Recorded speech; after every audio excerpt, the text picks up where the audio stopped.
Hi, everyone. Welcome to Informed Dissent, a news podcast that brings you dispatches from the gender culture war. I am Ben Appel, the author of Cis White Gay, The Making of a Gender Heretic, which will be available on November 4th. And I'm here with my co-hosts, Gender Clinic and whistleblower and co-executive director of LGBT Courage Coalition, Jamie Reed, the disenchanted transsexual Corey Cohn, and the always insightful writer and researcher Eliza Mondegreen. Lisa is out today. First, before we get to today's topic, just going to go over a few headlines. A reminder that if you would like a full kind of breakdown news roundup for paid subscribers, we do a weekly newsletter. But here's about five, I guess. The Centers for Medicare and Medicaid Services is investigating hospitals, select hospitals that offer gender-affirming care to minors. The hospitals were not specified, but a letter was sent to them from Dr. Oz, who is the administrator there, requesting reports on both finances and policies and procedures within 30 days. Another is there was a study, trans and gender diverse patients more likely to be diagnosed with DCIS, which is a form of breast cancer, apparently. Which this article is so interesting because oh, they're trans. It seems like they're saying trans, it looked like they're saying trans identified males are more likely to be diagnosed with breast cancer at a younger age than cisgender women, right? Well, then I just kind of looked up like, well, doesn't estrogen kind of lead to a higher rate of cancer in males when they take estrogen? And the answer is yes. So, but the conclusion of the article was like trans women need better care. Like not like, oh, maybe they're taking hormones that, aren't good for them. Um, Besides the fact that women's healthcare is still lacking. So, that's just always entertaining stuff. Kansas trans kids and their parents have filed a lawsuit challenging Kansas's ban on gender affirming care. One trans-identified female, one trans-identified male. The Justice Department is investigating California over trans athlete policies. After threats from Trump, the California Interscholastic Federation changed their rules. I don't know if you guys knew about this, but New York Times was reporting, AT reported, but the AP reported. The New York Times reported that the sports governing body on Wednesday announced that it was making additional changes to the competition by allowing an additional female athlete, to advance from the preliminary round to the final in the girls' high jump, triple jump, or long jump, quote, if necessary. The Federation also indicated that medals will be awarded to the top nine, quote, biological female competitors, and that the transgender girl would get a duplicate medal if she's a top finisher. It was unclear whether the transgender competitor would be able to score team points or stand on the podium. I think it's going down this weekend in California. I think it's gonna be a kind of a, I don't know if it's a watershed moment, but it's caught so much attention because it's, everything that Gavin Newsom has said and all of this dialogue about this. Obviously, the Trump administration putting so much pressure, but the dialogue, the conversation is changing. Democratic Arizona Senator Ruben Gallego just came out and said that the concerns about trans athletes in sports are legitimate. He qualified his language, but he did say that. So I think that this weekend is going to be a big, I don't know, it's going to be maybe a turning point in this saga.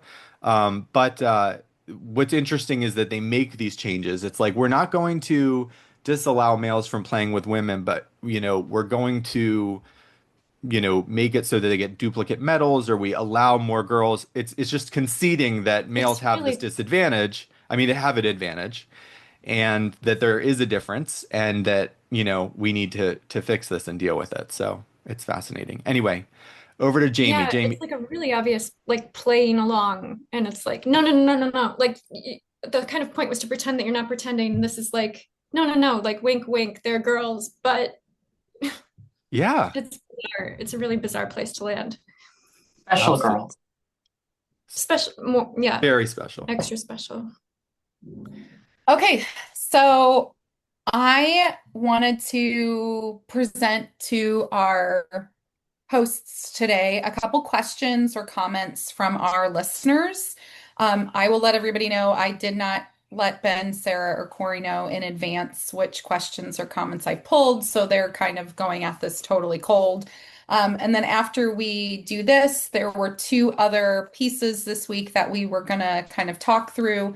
I think the biggest one dropped yesterday from Politico. An opinion piece title was "The Debate Over Transgender Rights is a Liability for Democrats.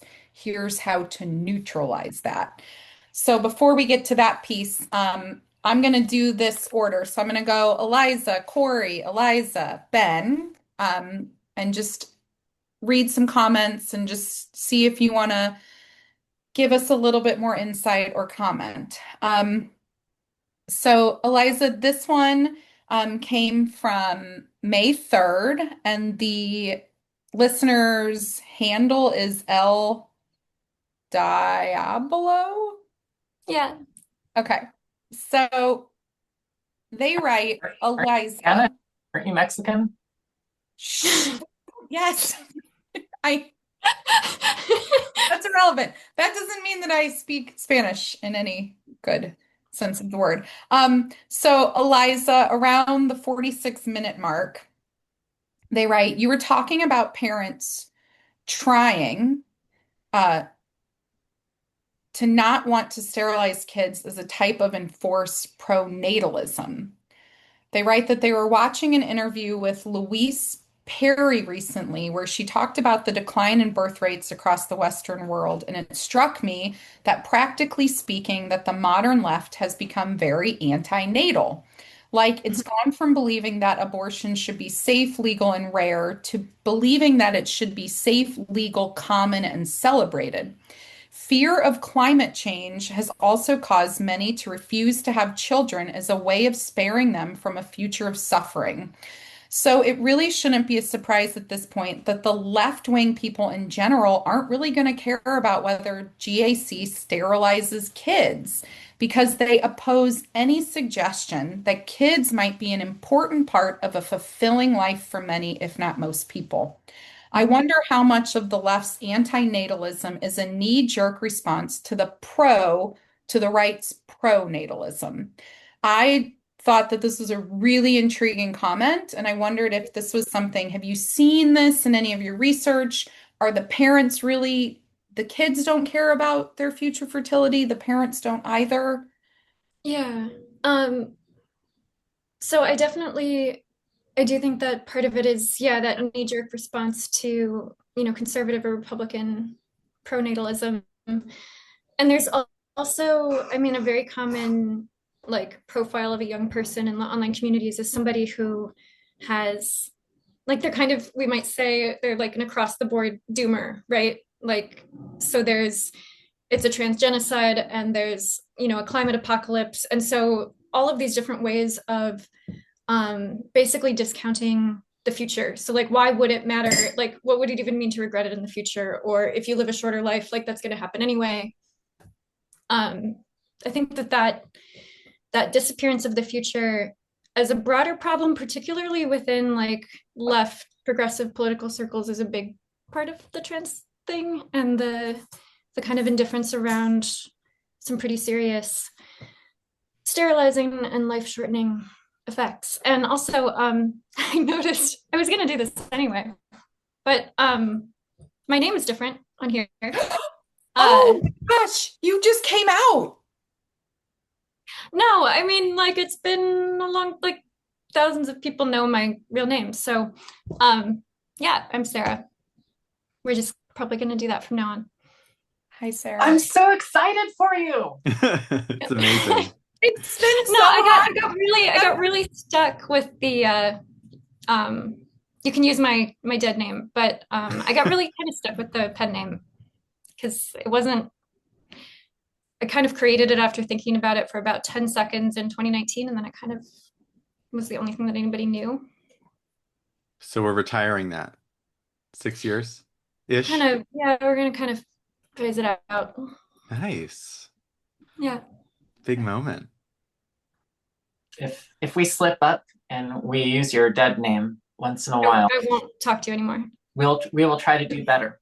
Okay. We'll pretend like it didn't happen so that we don't embarrass you by drawing attention to it.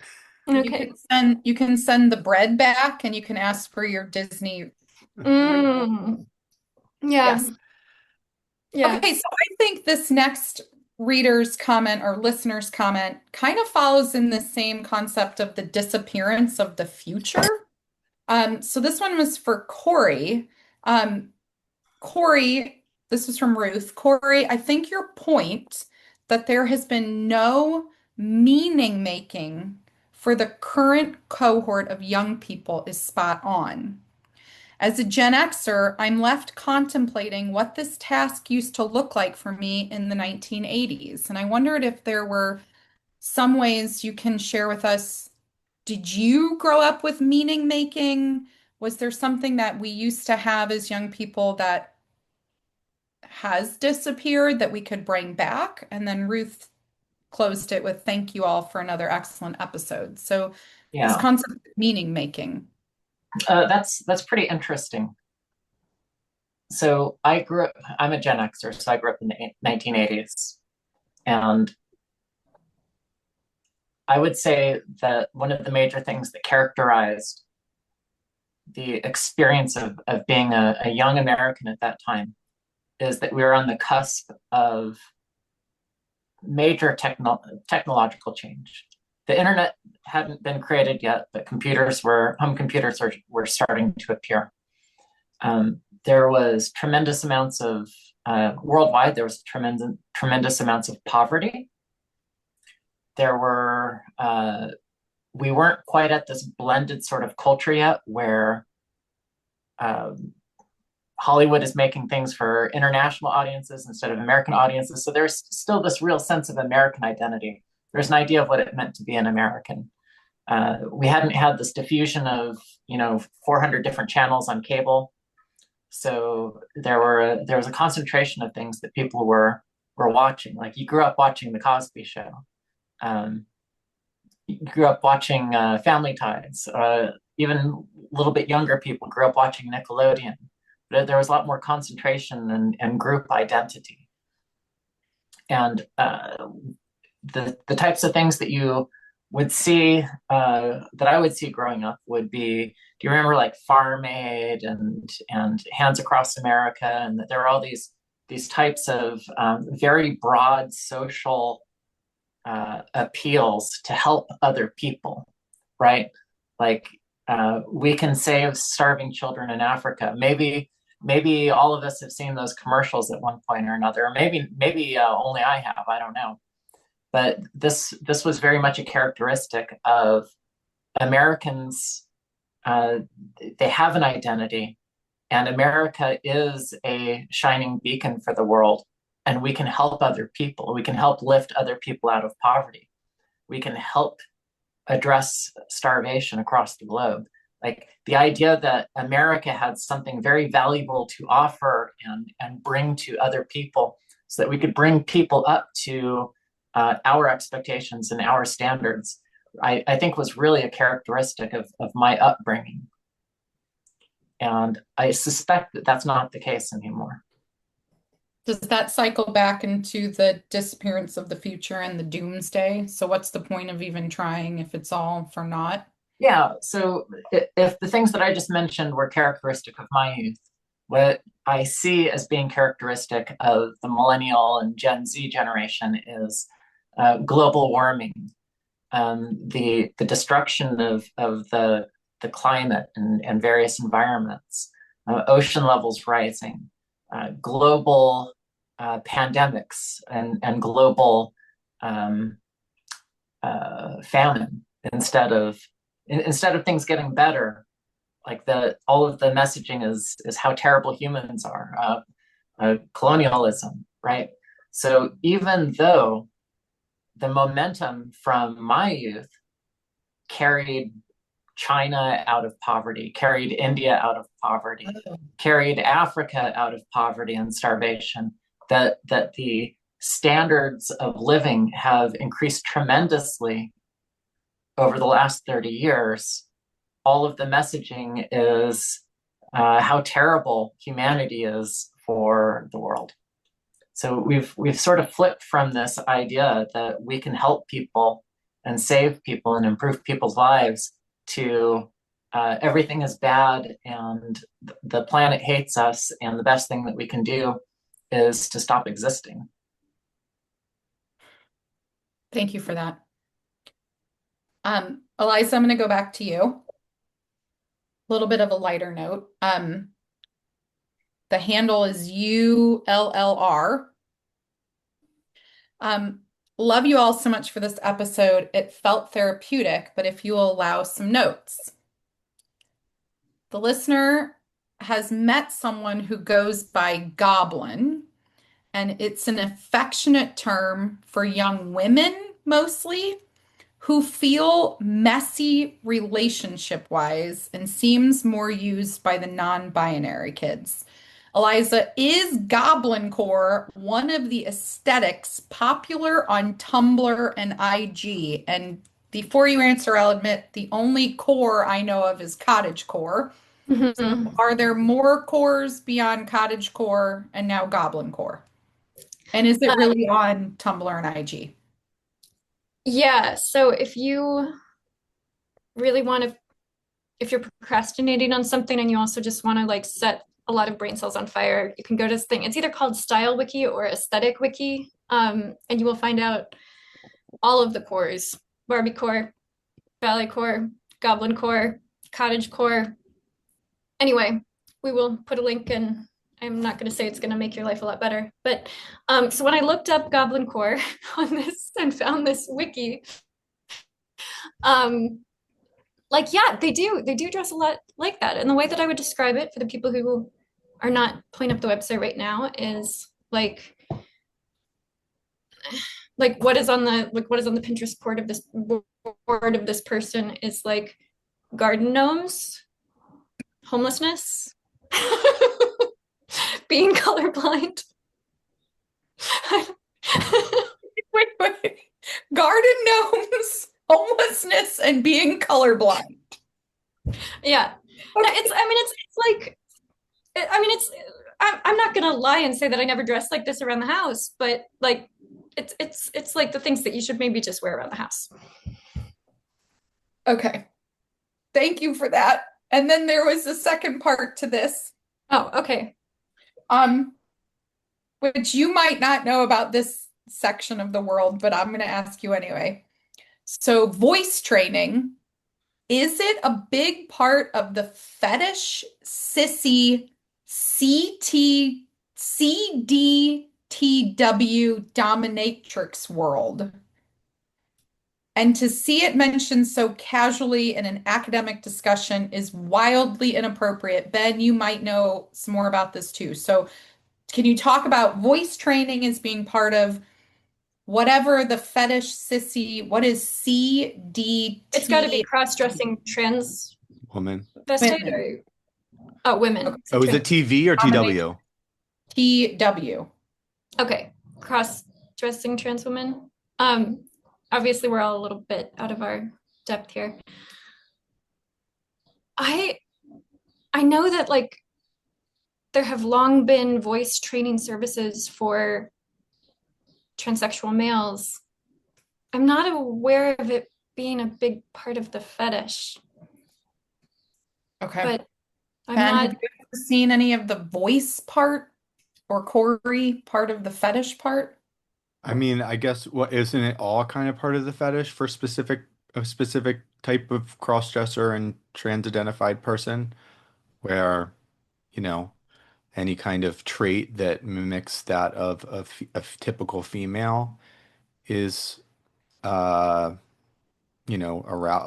or moves towards arousing or potentially arousing, right? Okay, so then I'm going to follow up for Ben and Sarah. Okay. Do you feel like these topics being brought over into academic discussion, appropriate, wildly inappropriate? Is this where we've seen some of like the Andrea Chu, this crossover into academia? Is this a legitimate area of study? I'm sorry, and where was this discussion? Yeah, I'm Um, not exactly sure what the academic, like, yeah, I think so it, voice training, uh, I don't exactly remember what we were talking about in the initial episode, but I think that we were talking about some of this academic crossover. It might have even been um, who wrote the book, Gil Peterson. Jules Was there did. oh, the yeah, yeah. so do these things belong in academic discussion? Is this Oh, part of, I see what you're yeah. saying. What do you think, Eliza? I'm sorry, Sarah.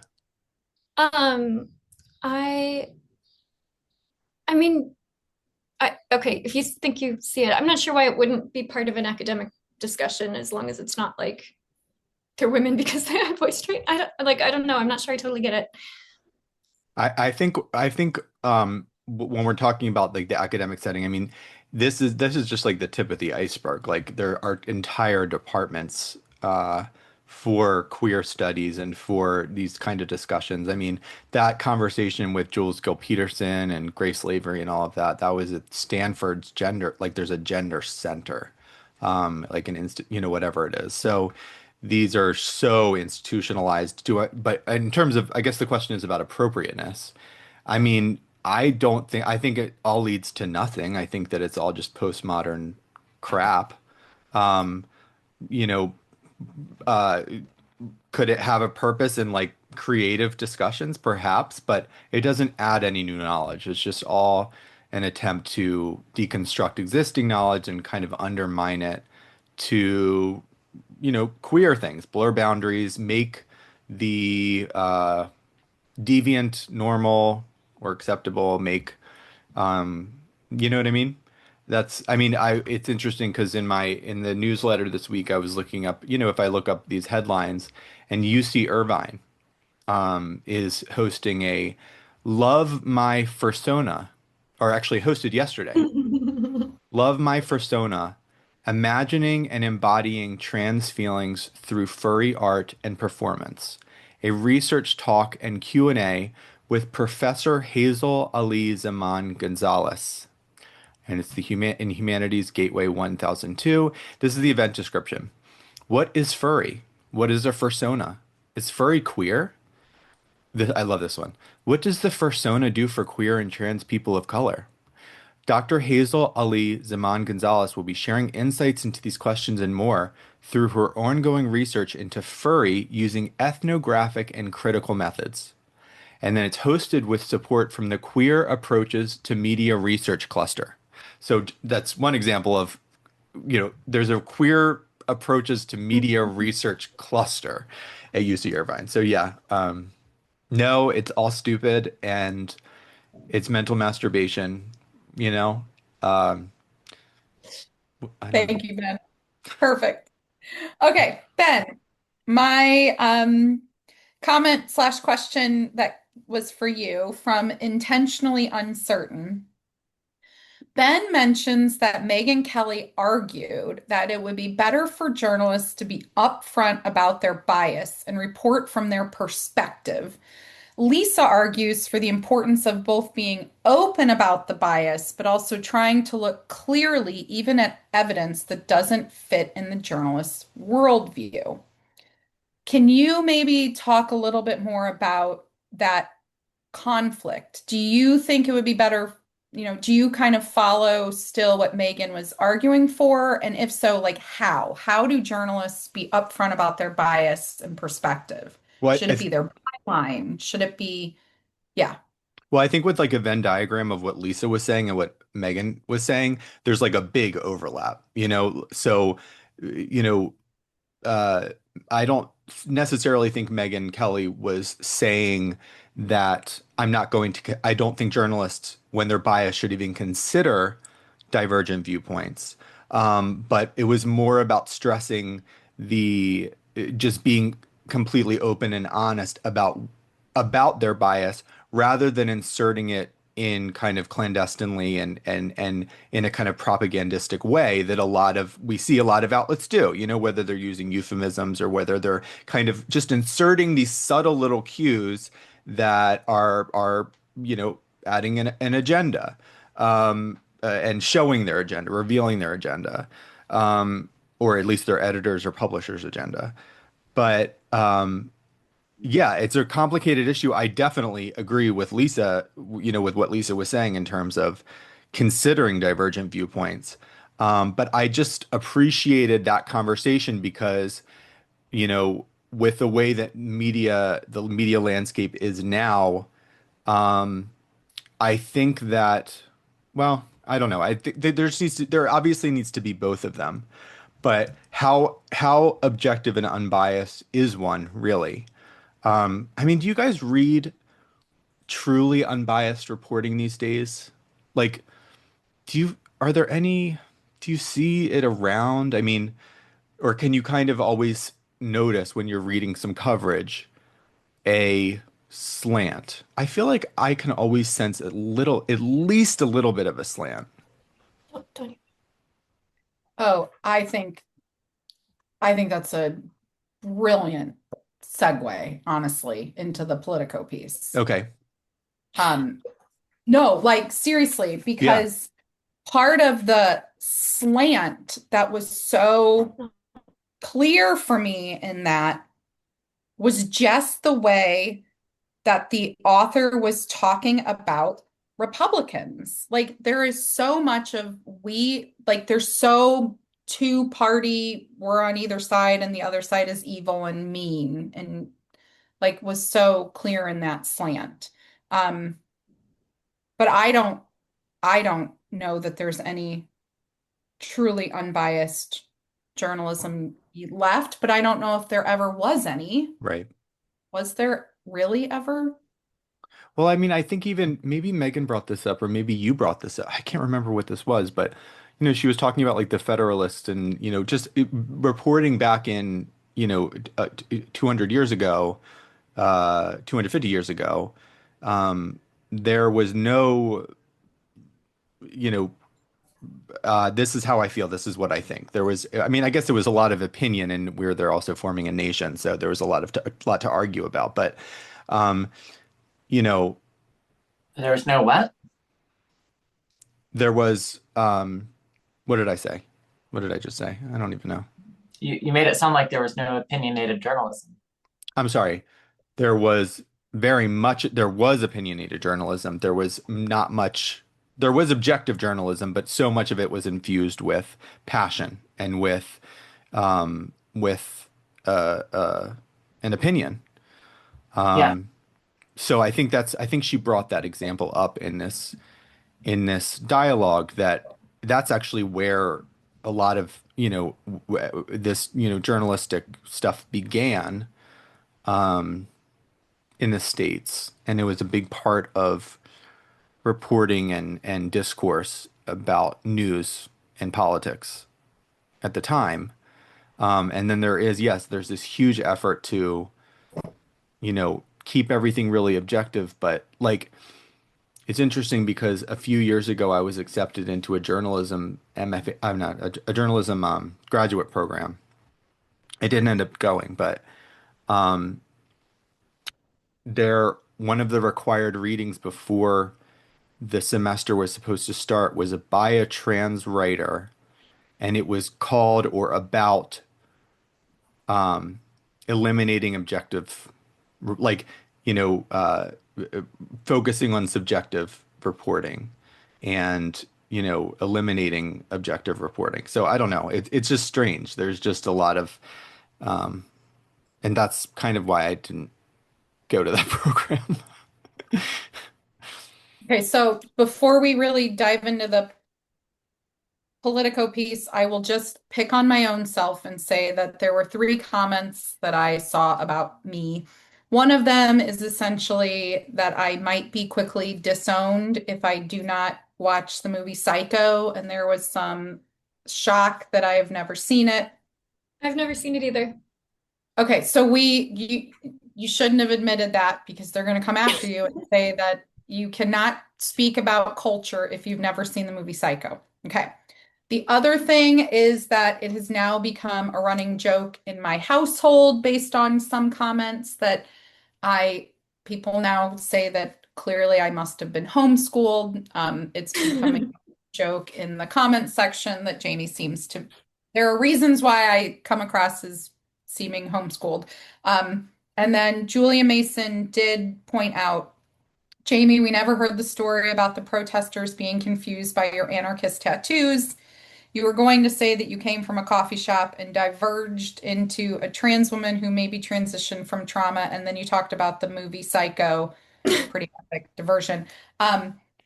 Quickly, yes, there were some young protesters who I confuse very much. One of them did say, I thought you are an anarchist, and how could you be an anarchist and stand behind these police officers who are protecting the glass house, the restaurant that we were in? And one of the responses that I had in this dialogue with this young person was I asked her, what do you know of anarchism? And do you know that there are different kinds of anarchists? And she said, well, what kind are you? And I said, well, I was a primitivist green anarchist. And just so you know, that means there are no synthetic hormones. They don't exist if we are in a green anarchist environment because we're not synthesizing any hormones. We're really not performing surgery either. So, Bad news if you're diabetic, though. I don't want to say what we used to do to diabetics. We used to put them in closets and not feed them often. They would, the anarchists, the green anarchist primitivists. No, that's not what the anarchists did to diabetics. That's what the medical establishment I know. did to diabetics before we had insulin. That's what you guys wanted to go back to. Yeah, I was a primitivist anarchist, so definitely pre-industrialized society, probably pre-agriculture as well. But the poor kid had no response when I said there would be no synthetic hormones in my version of the world. So there's that. Okay, who wants to give an introduction onto the Politico article? Who's read it? Go, Corey. Wait, you're just looking for hands of who's read it. No, you want to? Who's also looking for volunteers? You want to talk about it? Who wrote it? Well, this is an opinion piece, not a journalist news piece. I guess that's important to level set here. The debate over transgender rights is a liability for Democrats. Here's how to neutralize it. And this is by Jonathan Cowan, who is the co-founder and president of Third Way, a center-left think tank and advocacy group. And Mr. Cowan's argument in this piece is that the position that Democrat leaders, I would say, are taking on transgender issues. By the way, am I locked up or is Jamie locked up? Locked up? What do you mean? Okay, your video is locked up, but let me continue here. So I just wanted to make sure that I was, still connected. The argument that Mr. Cowan is making is that the position that Democratic leaders are taking on transgender issues are by and large unpopular even with the Democratic base. And that although Republicans are articulating positions that have more broad support, Democratic leaders ought to try to find their way towards a more middle position on these issues. And he goes through a number of transgender related topics, trying to establish what that middle ground is that he believes that Democratic leaders ought to adopt. Is that a fair description? Mm-hmm.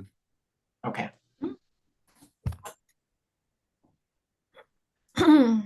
Well, what's interesting is that he says, while there's no moral equivalency between these two sides, the demonization by the right is much worse. Both extremes are wrong and are adding far more heat than light to this evolving and complex national conversation. But it's interesting, he's talking about like what the Democrats need to do. And this is the left is what has screwed the Democrats. You know, it's not, I mean, the right's uh, invective, of course, can be whatever, crass or whatever. You know, just some people can see it as disrespectful or rude, but Hateful, vital. hateful, right? But it's a reaction to what the left how the left behaves. And so, you know, for him to be like the demonization by the right is so much worse, it's like, but this is a left-wing problem because you're talking about the Democrats and you're talking about the left and you're talking about the authoritarianism of the left and their capture of that party. So that to me is the conversation that you need to have. You know, the rights, this is just a reaction. You know, the right is reacting to to how you're behaving. What do you think?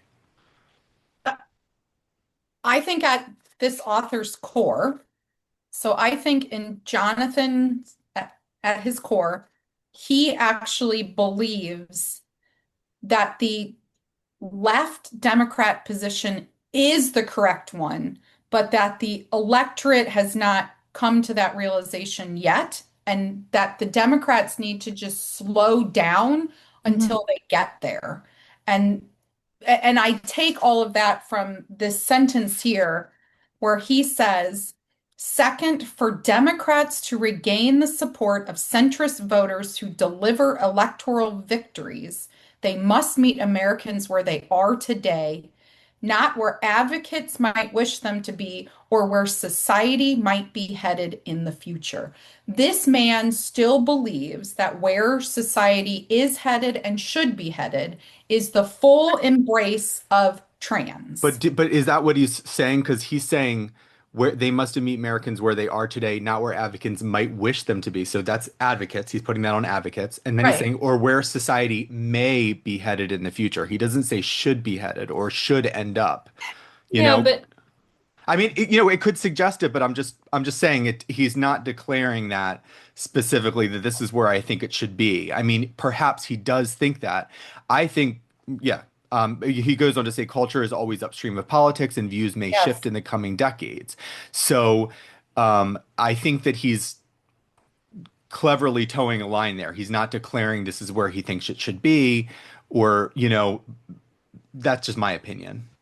I think he's stupider than that. I think he's dumb. I think that it's like tell me you don't know about this issue, anything about this issue without telling me you don't know anything about this issue. It's such a milquetoast like, you know, just commentary on something that he's dipping into as if he's gotten all of his messaging from biased media, from like Glad Talking Points HRC infused media that you know, that's his knowledge about it. The most nuanced and the most daring he's gone in this is those horrible New York Times pieces that, you know, Glad and whoever else is saying are, you know, killing trans people. Or, you know, when Gavin Newsom finally says, you know, something about sports and then other Democrats start to say it. I think that he's just someone that you know, that has a position of authority because he's part of this center left think tank, but he knows zilch about the complexity of this issue. yeah, he's the latest entrant in the there's a reasonable middle ground, and I alone, a newcomer, have found it, and it was kind of heartbreaking. Um, but basically he's on the like, okay, he still thinks it's a messaging problem, and it's not a messaging problem. It's a problem. Absolutely is. If I were to guess anything about this guy, like if I were to assume anything about him, and again, this is just an assumption, I have no idea. But reading from this, he seems to me like he would be one of those people that in 20 years, when it doesn't progress in that direction, and hopefully, you know, society comes to its senses and males are not dominating females in women's sports, and we're not, you know, giving mastectomies to 14-year-old girls, he's going to be like, I never supported that. That was insane. You know, like that's my reading of this guy. He Yeah, goes where the but he's political he's gonna winds. be in good he's gonna be in good company. Yeah, but he's In just that like following. It's so much like where I'm looking at polls, I'm looking at the political winds, I'm looking at the discourse. This to me doesn't say convictions. It says strategy and what other people think and how they should react to what other people think. And this is as safe as I can be. And then, of course, he's like, but I know that people are going to cancel me and I'm going to be so, I know this is going to be upset. It's like, oh my God. Okay. Yeah. Go ahead. Like, you're so brave. Yeah. Lior Sapir had a really good thread about this on Twitter, which we will share, and just really kind of it shows the way that poor Jonathan here has misconstrued the debate, because he's like, there's no universe in which like the Republicans are worse than the progressives on this, because the Republicans have used some crass language, because like the progressives are actually like supporting like mastectomies for teenage girls and things like that. Like that's just like there's no competition between like people being assholes and like the medical scandal that's unfolding. And he also talks about the reasonable middle ground that Cowan really tries to carve out on youth gender medicine, where like parents should consent, and Lior points out like, okay, patients, parents, and in many cases clinicians are misinformed. Parents are often coerced, and we shouldn't do it anyway, even if parents consent. Yeah. So to me, this strikes then at the heart of the problem of the Democrats right now.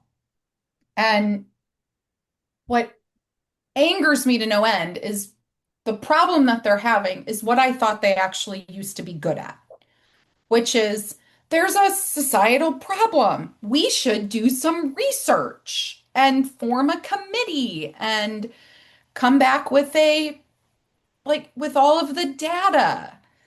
I I used to think that that's what they were the ones that were good at doing. We should look at the science. Right, Jamie. After all, it was the Democrats who created the EPA, for example.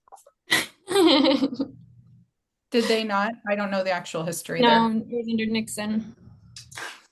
Oh, okay. See, Under, under Corey's gonna own me on his libertarianism and be like, Jamie, all of your thoughts of the Democratic Party are actually wrong. I was trying to bait you, but I was I've bait learned blocked by enough. Sarah. I've learned enough to know that your got yous strike at the heart. Can I read a sentence from this Cowan piece? Of course. Please. All right, I'm pulling it out of the middle of a paragraph here, but preventing transgender Americans from getting, and he links to some of these things, preventing from getting passports that reflect their gender identity, threatening to defund suicide hotlines, kicking them out of the military. All of this is gratuitous and mean, and voters agree. I think it's interesting, and there are many weaknesses in this piece.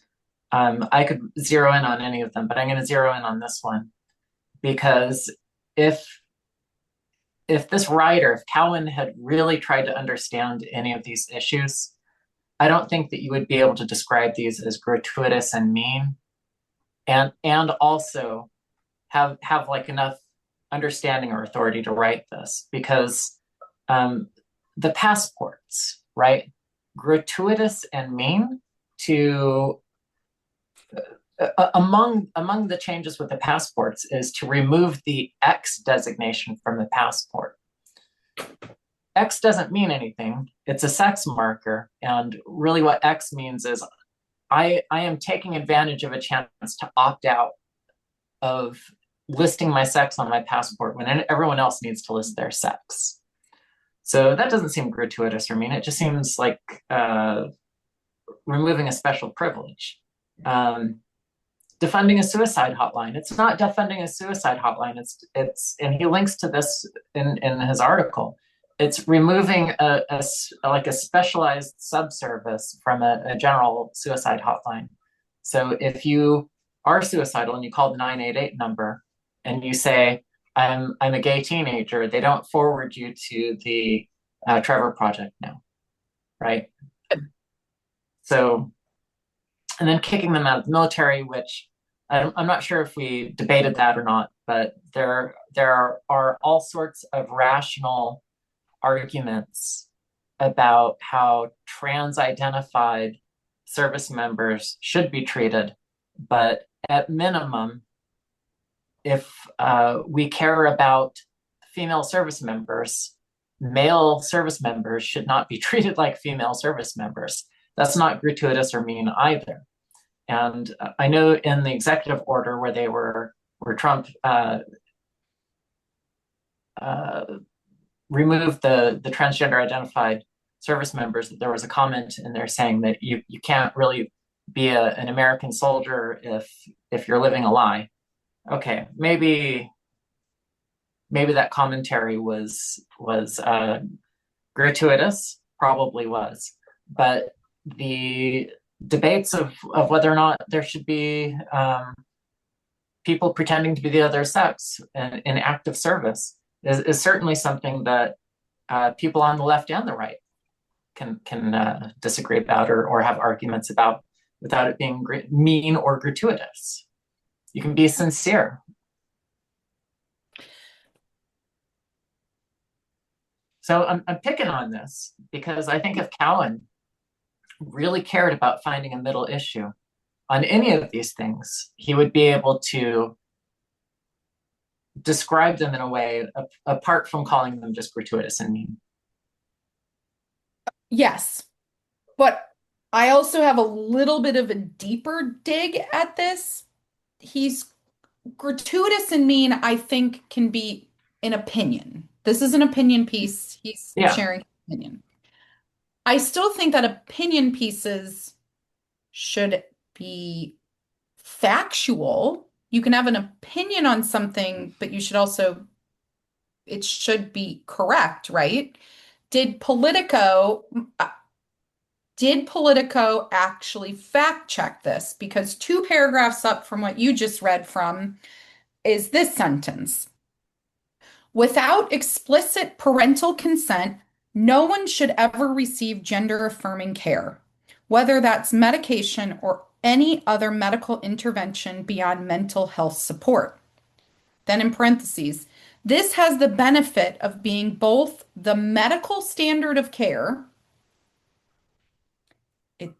and legal requirement in every state. It is absolutely not the legal requirement in every state that there is explicit parental consent to receive, quote, gender affirming care.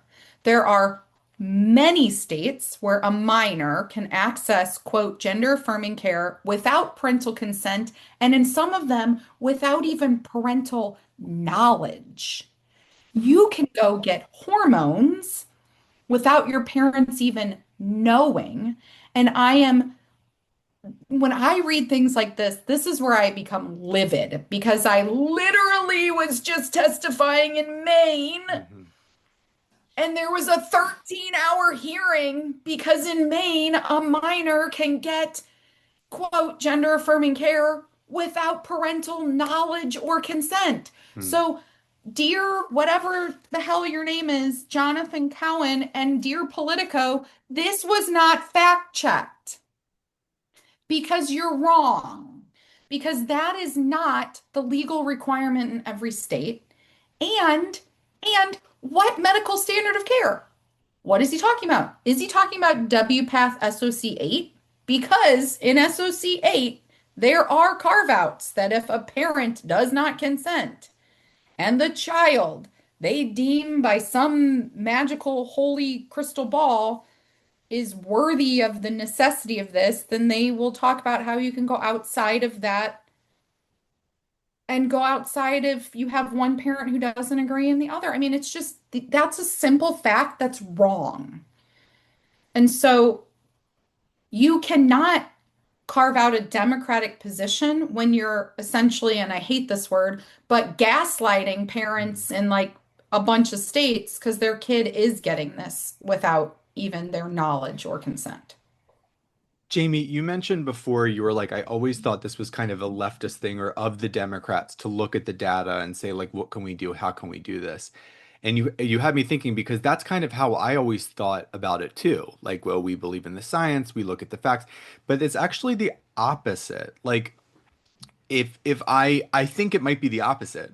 Conservatives actually are kind of more pragmatic in their approach to addressing societal issues and building an ideal better society for all of us. They look and they keep the facts on the ground. So they look at the reality, the actual disparities between like racial demographics, and they look at the actual disparities, but the reality of the differences between men and women, and how women, there's a possibility that women earning less than men isn't necessarily just because people prefer, there's like different factors in it, like maybe women choose to have children, maybe that, there's just a lot of different things. I'm not saying that that's valid. I'm just saying that they look at all of the nuances of what these are, whereas the left and the Democrats use the facts often that are kind of handed to them by special interest groups and that paint over realities and harsh realities, ugly realities, inconvenient truths.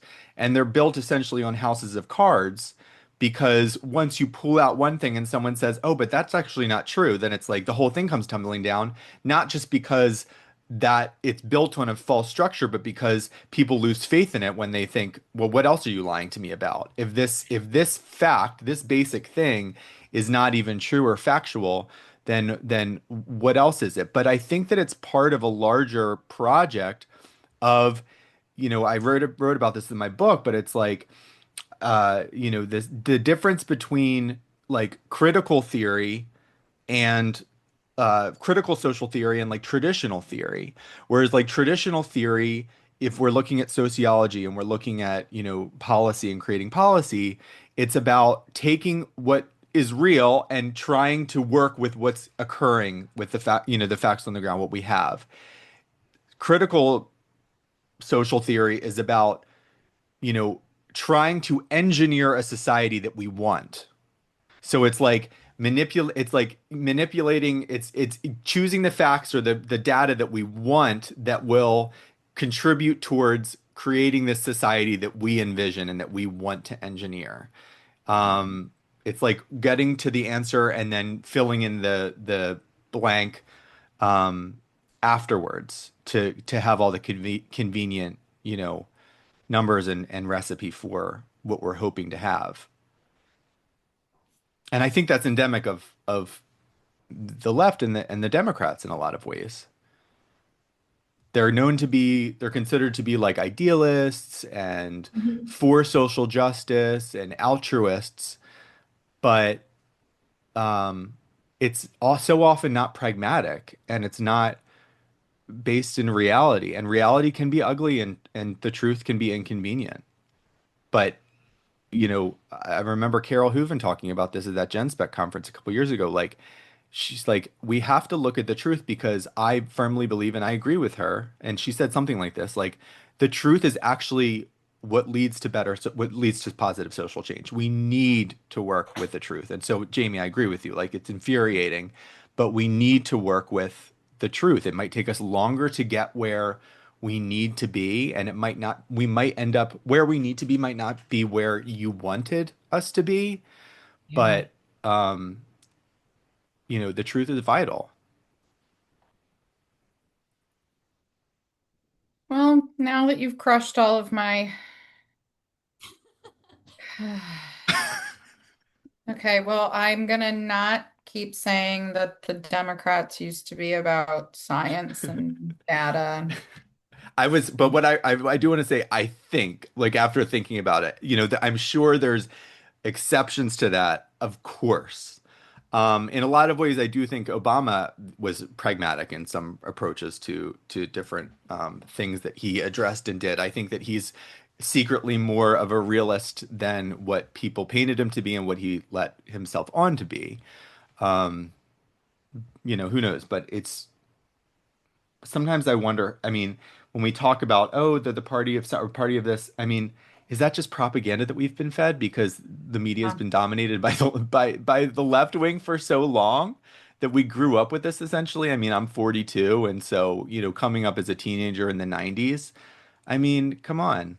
Like from then, especially from then on, it was this is what I'm being fed. I okay, mean, this even makes it go so ahead. hard though. It makes it so hard to have any trust in any institution then of any kind.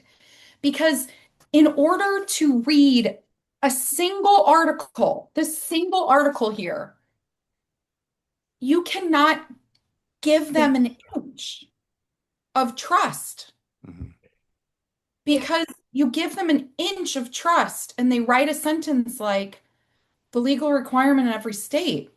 And mhm, the only reason why I know, like, I would I would go in the boxing ring with this man over that is not true is because I'm in these states so deep on this topic, but mhm, I don't have the bandwidth to be so deep on every topic that I'm supposed to make judgments about as an educated citizen. So if I can't trust anything, then I should just move to the woods and become a green anarchist and have chickens and slaughter pigs, and that's all I should do with my life. Lock up diabetics. Damn it, Corey, we leave the diabetics out of it.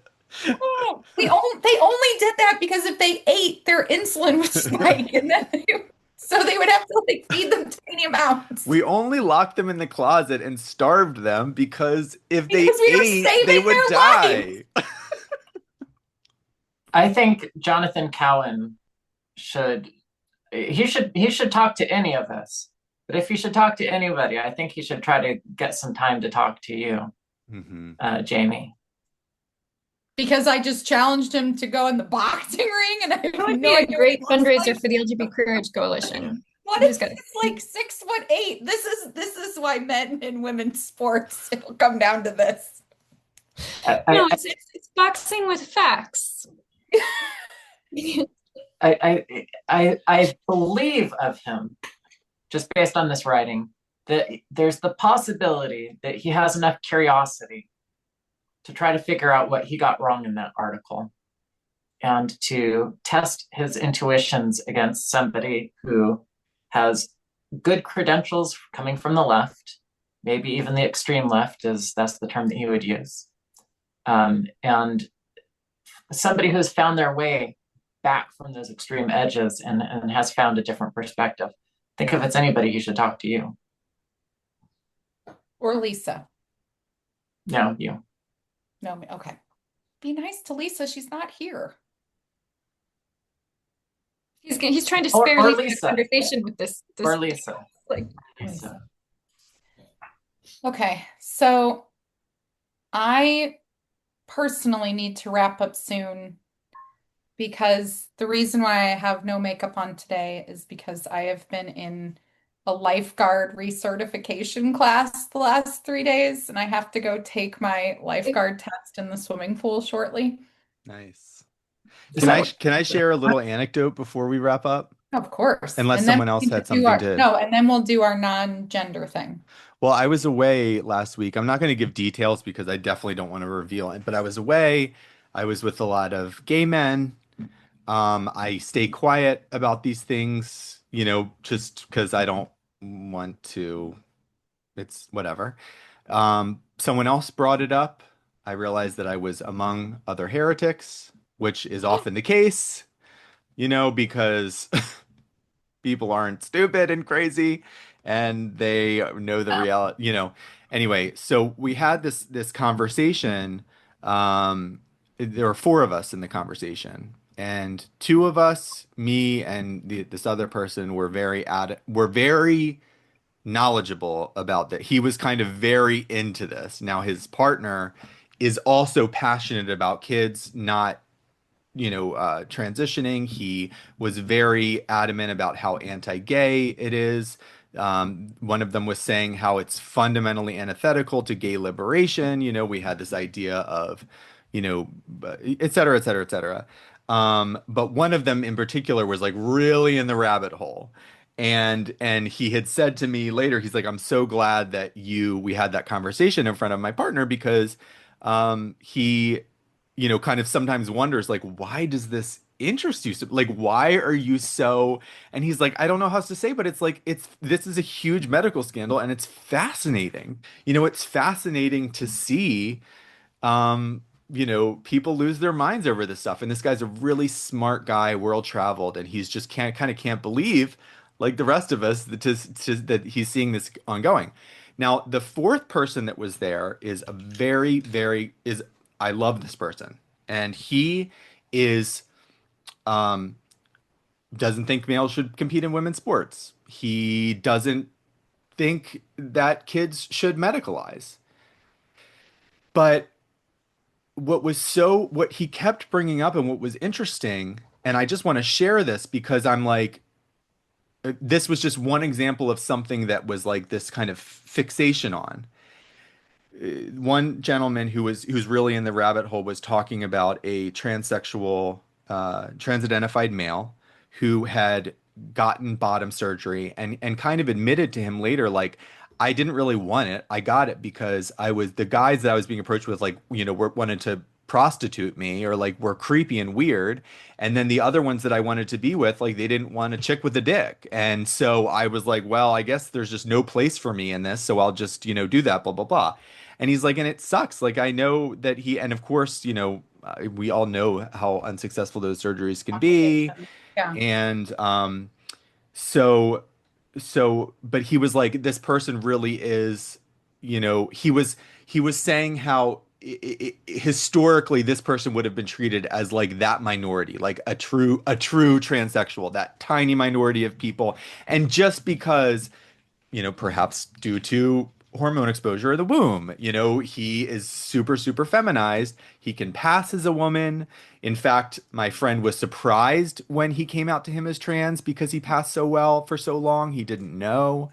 So this is kind of one of those examples where it's like, oh, true trans, but it's also just like, well, they're male. It's just that they kind of appear as like what this typical woman. Anyway, other friend was really fixated on us believing what the trans person said about them to be true. So it was like, and I'm like, well, okay, so this person's male, it'd be great if we created more space for them in society, that there are as a minority of males and females that are really gender nonconforming, naturally and inherently, etc. So they don't think like, oh, this is the only option I have. I have to castrate myself, right? And he's like, but at least can you understand? Like, can you believe that what this person is saying, like they identify as female? Like, do you believe that that is their experience, that they identify, yes, they were born male, but they identify as female. And I'm like, they're not, but what is a female? What are you talking about? They're male. I'm just talking about the facts on the ground. I'm talking about the material reality of our human existence and our experience. And it was a very difficult conversation because it was like this, where I kind of came to and where me and this other guy kind of came to was like, what you're kind of speaking propaganda. Like that, you've been propagandized with this word identifying as and born as and validating someone's subjective experience. Like these are all talking points that you've been fed for so long, that you have come to see it as like the only properly moral approach to this. And that's something that he just couldn't kind of let go over, is believing this person has Yeah. this experience. What do you guys think about that? If anything, or was that just a boring anecdote? I don't know, but it was just No, something interesting. I don't think it was boring. I also think it gives me a good sense of kind of like where's the community right now. And like, I find it really interesting how once the subject gets broached, like, I think part of the biggest part is just opening up the conversation to see where it goes. Um, but in that sense of that, can't you just believe the person? I think for me that becomes, well, you can believe whatever you want, Yeah. but we can't force anyone else to go along with somebody's belief structure. Like that's just okay. There are some people, I was about to say something mean about Mormons. I'm not going to do it. Uh, but not even mean. Anyway, do you know that he dug up like rocks and he put them in a hat? Hat and he looked at these rocks and like that's where some of the Mormon scripture came from. Like people believe that. That's perfectly fine. Believe it all you want. Do not look in your hat now, Corey. But I mean, like, Oh, there's God. that's where it's like belief is like I can't tell you to stop believing in something. I mean, if Mhm. Sarah believes that cottage core is the cutest like style ever, like go for it. But Wait, like what is cottagecore? What is it? It's it like is dressing like a milkmaid, Oh, got it. basically. Okay, got it. Got it. Got it. Got it. Is it for trans women dressing like milkmaids or like just no, it anybody? was For And anybody. no, it's Anybody. Got really it. anybody who wants to dress like a milkmaid. Got I it. don't think it's just milkmaid. Is it like tradwife kind of? Yeah, there's some Okay. of that. Yeah, I mean, it's like, Sound of Music, dancing in a prairie. Got it. I, Got it. we can just have an episode where I just describe different style aesthetics if that's of interest. Oh, sometimes you tweet out pictures and you're like, this is the most horrifying picture ever. And I'm like, oh shit, I like that one.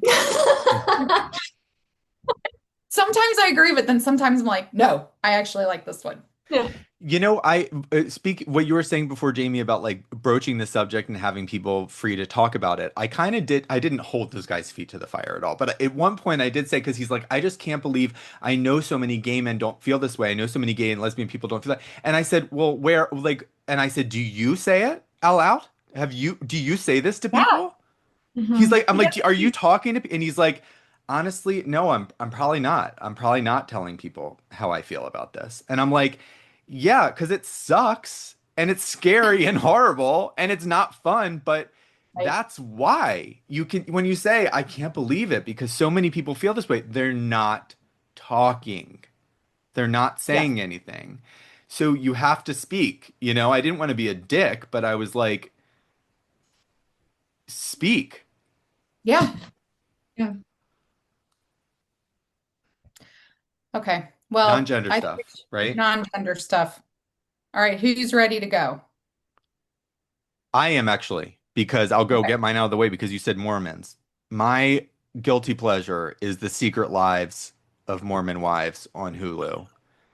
It is a brilliant, brilliant television. Um, I'm grateful to God that it's on, that it exists. We're in season 2. It's about young Mormon housewives that like were in like a swinging scandal. They're part of like the mom talk thing on TikTok. A lot of drama, a lot of interesting storylines, craziness. They're very pretty too. It's Mhm. just it's fascinating. They all have like 2 or 3 kids at like 23 years old. It's really something. Highly recommend. Okay, go ahead. What else? Okay. Who else is ready? Corey. Oh, well, I don't have a lot, so I'm really digging into the bottom of the barrel. But I'll tell you, I have burned away way too many hours in the last couple of weeks playing a mobile game called Balatro. How do you spell that? Balatro. What's that game like? It's video poker. So it has some mechanics that are a little bit like video poker, but it's really in a category that they call roguelites, which means that each time that you play it, there's a progressive advancement system where you unlock a little bit more freedom or choice as you play the game. And there's a difficulty ramp that goes along with that. So yeah, spent too much time playing Balatro, but I know that other people will comment and talk about which games that have captured their attention as well.